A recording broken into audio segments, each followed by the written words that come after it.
ఫ్యామిలీలో మల్లారెడ్డి హైడ్రా గురించి చాలా ఎమోషనల్ అయింది కానీ పాపం. దేని గురించి అన్న? హైడ్రా అంటే మొన్న యాక్చువల్లీ ఇల్లు పాపం పేదోళ్ళ ఇల్లు పోతున్నాయి, అది కొద్దిగా ఎమోషనల్గా మాట్లాడారు. దాని గురించేనా? అవును అవునవును. హైడ్రా వచ్చినాక ఒక్కసారి హైడ్రా ఏం పెద్ద తప్పు పని చేయలే, కానీ హైడ్రా వచ్చినాక ఒక భయాందోళనతోటి మొత్తం కుప్పగొలిపోయింది అధ్యక్ష. హైదరాబాద్ సిటీ దిష్టి తగిలిపోయింది అధ్యక్ష. నువ్వేమన్నా అనుకో, ఎందుకంటే నాకు పెద్ద ల్యాండ్ బ్యాంక్ ఉంది. అంటే అది మంచిగా ఎమోషనల్గా పేదోళ్ళ గురించి ఆలోచించి మాట్లాడినట్టు అనిపించింది అన్న నీకు? అంటే అంతే కదా, ఆయన ఫీలింగ్ అంత ఏడ్చింది కదా పాపం, బాధపడ్డాడు కదా పేదల గురించి. అవునా అన్న? అనిపిస్తుంది నాకు ఎందుకో. అన్న మల్లారెడ్డి ఆస్తి ఎంత అన్న? పాలు ఇవన్నీ అమ్మిండి కాబట్టి ఆ రోజులలో దాదాపు ఒక నువ్వేమన్నా అనుకో, ఎందుకంటే నాకు పెద్ద ల్యాండ్ బ్యాంక్ ఉంది, నాకు పెద్ద విద్యా సంస్థలు ఉన్నాయి, నాకేం నష్టం లేదు, నేనేం ఎఫ్టీఎల్లో లేను, బఫర్ జోన్లో లేను. నేను ఒక మల్లారెడ్డి దగ్గర ఒక ఊరోళ్ళ దగ్గర మొత్తం ఎంత ఆస్తుంటుందో, ఒక ఊరు చిన్నపాటి విలేజ్ దగ్గర ఎంత ఆస్తుంటుందో, ఒక మల్లారెడ్డి దగ్గరనే అన్ని భూములు అంత ఆస్తుంది. అవునా? ఇప్పుడు వీళ్ళకి హైడ్రా మీద ప్రేమను హైడ్రా మీద కోపమో పేద ప్రజల మీద ప్రేమో కాదు, వీళ్ళ దందా నడుస్తుంది అనమాట. రియల్ ఎస్టేట్ దందా, పెట్టుబడులు మొత్తం రియల్ ఎస్టేట్ దందాలు ఉన్నాయి. మొత్తం ఏం చేశారంటే ఆ పైసలు మొత్తం బయటకు కనపడకుండా మొత్తం రియల్ ఎస్టేట్ దందాలో పెట్టిర్రు. ఇప్పుడు రేవంత్ రెడ్డి ఎట్లా వచ్చిండు? రేవంత్ రెడ్డి ఏమన్నా తెలివి తక్కువడేం కాదు కదా. రేవంత్ రెడ్డికి ఎవరిని ఎక్కడ వేయాలనో ఎక్కడ దొక్కాలనో తెలుసు. కాబట్టి రేవంత్ రెడ్డి ఏం చేసిందంటే వీళ్ళకి పైసలు రావద్దు, చేయాలంటే ఒకటి ఇది కావాలి కాబట్టి హైడ్రా అనేది పెట్టిండు. ఇప్పుడు భూమి కొనాలంటే భయపడుతున్నారు హైదరాబాద్లో, ల్యాండ్ కొనాలంటే. వీళ్ళ దందాలన్నీ అయిపోయినాయి. ఇంతకుముందు రియల్ ఎస్టేట్ చేసి మొత్తం ప్రతి రూపాయి వాడిని అడ్డగోలుగా భూములు కొంటుండే మొన్నటి వరకు. ఇప్పుడు ఎంత క్లియర్ ఉంటుందో, రియల్ ఎస్టేట్ దగ్గర కొనాలంటేనే ఆలోచించే కాడికి వచ్చింది. నార్మల్గా పర్సన్ టు పర్సన్ అన్న కొనుక్కుంటారు, కానీ రియల్ ఎస్టేట్ వెంచర్లు అంటే ఏమో దీని కథ మళ్ళీ ఎటుపోతుందో ఏమవుతుందో అనే కాడికి వచ్చింది. ఎందుకంటే ఎఫ్టీఎల్ ఉండదు అంటే భయం అనేది క్రియేట్ చేసారు. ఎందుకంటే వాస్తవానికి వాళ్ళకి ఫ్రీగా దొరికింది. తెలంగాణ స్టార్టింగ్లోనే మస్తు సంపాదించుకోరు, మస్తు భూములు ఇవన్నీ ఉన్నాయి. కానీ ఏదో ఆయన ఎమోషనల్గా మాట్లాడినంత మాత్రాన ఆయనకు పేద ప్రజల మీద ఉన్నట్టు ఆయన కాన్స్టిట్యున్సీలో ఎంతమందికి ఇల్లు కట్టించిండు తర్వాత సంగతి. కానీ ఇప్పుడు ఆయన ఎమోషనల్గా హైడ్రా గురించి ఇల్లు కూడా కొట్టేది. ఫస్ట్ ఆయన కాన్స్టిట్యున్సీలో 10 ఏళ్ళ అధికారంలో ఉన్న పార్టీలనే ఉన్నాడు కదా. ఒక యాజ్ ఎమ్మెల్యేగా మంత్రిగా ఉండి ఎంతమందికి ఇల్లు కట్టించిండు. అయినా ఇంత భూములు ఇంత ఆస్తులు ఉన్న వాళ్ళకి రాజకీయాలు ఎందుకు అవసరం? అసలు అవసరమే లేదు. ఇంకో విషయం ఏంటంటే ఎమోషనల్గా మాట్లాడిన ఏంటంటే బాధ ఏంటంటే, అయ్యా మీరు కనుక డబ్బులు కానీ మీరు కనుక ఇది ఇట్లా చేస్తే మమ్మల్ని మాకు రియల్ ఎస్టేట్ దందాల లాభాలు రావట్లేవని చెప్పుకోలేక జనాలు పాపం బాధపడుతున్నారు, ఇబ్బంది పడుతున్నారు అంటారు. వాస్తవమే, జనాలు ఇబ్బంది పడ్డారు అనేది వాస్తవమే. కానీ అది కూడా చేయాల్సి ఉండే. యాక్చువల్ గవర్నమెంట్ పేద ప్రజలు ఎవరైతున్నారో వాళ్ళ కోసం ఇల్లు ఇచ్చి వాళ్ళు ఇల్లు తీసుకునేది ఉండే. యాక్చువల్ చాలామందికి ఇచ్చారు, కానీ కొంతమందికి ఇవ్వలేదు. ఎందుకంటే వాళ్ళు ఓన్గా కట్టుకున్నారు. ఇట్లనే వెంచర్ల దగ్గర వాళ్ళ దగ్గర తీసుకొని వాళ్ళు లక్షల కోట్లు పెట్టి కట్టుకున్నారు.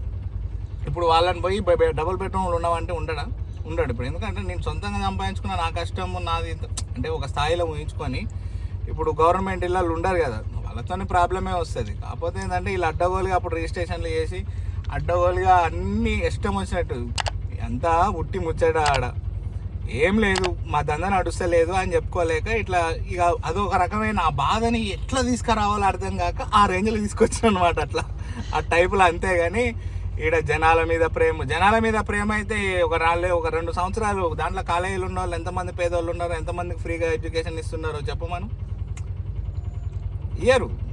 అని ఎవ్వరికి లెక్కలు ముచ్చట మాట్లాడటానికి 100 ఉంటాయి. చేసేటోడు పని చేసేటోడు కావాలి. ముచ్చట ఏంటంటే ఇక అవన్నీ సోది ముచ్చట్లు. అన్నా నీకు నాకు మామూలుగానే 24 గంటలలో ఎంత పని చేస్తామన్నా? మన పనే మనకు సరిపోతుంది. అంటే మనకి ఆడ ఆస్తులు లేవు, ఏం లేవు, మనకే టైం సరిపోవట్లేదు. మరి అంత ఆస్తులు ఉండి అన్ని బిజినెస్లు ఉండి ఎన్ని బొక్కలు లెక్కలు చూసుకోవడానికి ఒక మనిషికి 24 గంటలు సరిపోతాయా? సరిపోవు. 24 గంటలు సరిపోని వ్యక్తి వచ్చి ప్రజాసేవ ఎట్లా చేస్తాడు? టైం ఎట్లా సరిపోతుంది ప్రజాసేవకి? ఫస్ట్ థింగ్ ఏమన్నా ఉంటే ఇవన్నీ వదిలేసి ఏదైనా ఫౌండేషన్ పెట్టి 10 మందికి సాయం చేసి, లేకపోతే కాలేజీలో ఫ్రీ ఎడ్యుకేషన్ కోసమే ఒక కాలేజ్ కట్టించో ఏమైనా చేస్తే, అలాంటి ఏమైనా చెప్పి చేసిన తర్వాత ఏమైనా చెప్తే వింటామేమో. కానీ ముందుగానే ఈ రియల్ ఎస్టేట్ గురించి అయితే మాత్రం చెప్తున్నా, అది వాళ్ళకు డబ్బులు రావట్లేవన్న బాధ. కానీ వేరేది ఏం లేదు. జనాల మీద ప్రేమను ఇంకోటో అయితే లేదు. అయినా మీరు అడగాలనుకుంటే డబుల్ బెడ్రూమ్లు ఇవ్వండి అని చెప్పేసి అడగాలి, కానీ నువ్వు అట్లా చేసినావు ఇట్లా చేసినావు అని జనాలకి ప్రభుత్వానికి మధ్యన గొడవలు పెడదామని చూస్తున్నారు. అంతేగాని నేను కూడా జనాలకు ప్రజలకు ఏం చెప్పదలుచుకున్నా అంటే, మీకు ఆపద ఉంది, న్యాయం ఉంది అనుకుంటే, న్యాయం కావాలనుకుంటే మీరు డైరెక్ట్ కన్సిడర్ గవర్నమెంట్తోని ఎవరైతే ఉన్నారో వాళ్ళతోని కన్సిడర్ కాండి. లేదు కాదు కూడదు అనుకుంటే ఎవరో సోషల్ మీడియాలోనో ఇట్లా నాలాంటి వాళ్ళు ఎవరో ఒకరు ఏదైనా ఇష్యూని మీకు సపోర్ట్ చేస్తారు. అంతేగాని ఈ బీఆర్ఎస్ పార్టీని వీళ్ళని నమ్ముకొని మీరేమన్నా పోరాడదాం చేద్దామని అంటే ఏముండదు. ఇక్కడ జరిగేది మిమ్మల్ని ఆడ శత్రువు చేసేసి మధ్యలో వీళ్ళు రాజకీయం చేస్తారు, కానీ అంతకు మించి ఏముండదు, ఏం లాభం కూడా ఉండదు. ఒకటి అప్పుడే లగచర్ల ఇష్యూ పైన లగచర్ల ఇష్యూలో కూడా ఏమైంది, ఉల్టా వాళ్ళని రెచ్చగొట్టి ఇప్పుడు కలెక్టర్ని మీద దాడి చేయడం అనేది తప్పు. ఏం జరిగినా కానీ ఒక ఐఏఎస్ ఆఫీసరు ఆయన మీద అలాంటి జరగడం అనేది తప్పు. కాబట్టి వీళ్ళు మధ్యలో వచ్చి ఇలాంటి చిచోర పనులు చేసి జనాలని ఏదో వాళ్ళకి సపోర్ట్ ఉన్నట్టు చేస్తారు. 10 ఏళ్ళు వీళ్ళు సపోర్ట్ ఉంటే ఒక రేషన్ కార్డు వేయలేదు 10 ఏళ్ళల్లో. ఒక రేషన్ కార్డు ఏనాడు వచ్చి ఇప్పుడు జనాల ప్రాబ్లం గురించి ఇప్పుడు కామన్ మ్యాన్కి కావాల్సింది ఏంది అంటే, రేషన్ కార్డు అంటే బియ్యం తీసుకుంటాను కానీ కాదు, ఒక ఇల్లు కావాలన్నా ఏది కావాలన్నా ఏదన్నా గవర్నమెంట్ది కావాలంటే రేషన్ కార్డు అవసరం ఉంటుండే. 10 ఏళ్ళు నువ్వు ఉంటేవి, నువ్వు గవర్నమెంట్ ఎక్కినప్పుడు పుట్టిన పిల్లగాడు నువ్వు గవర్నమెంట్ నుంచి వెళ్ళిపోయేసరికి 5వ తరగతి చదువుతుండే, వానికి రేషన్ కార్డు లేదా ఎట్లా? సరే, ఇప్పుడు కాంగ్రెస్ గవర్నమెంట్ వచ్చింది కదా, ఇప్పుడు కూడా ఏ లబ్ధి పొందాలన్నా కూడా పాతకాలపు రేషన్ కార్డులనే డిపెండ్ అయి ఉంటారు.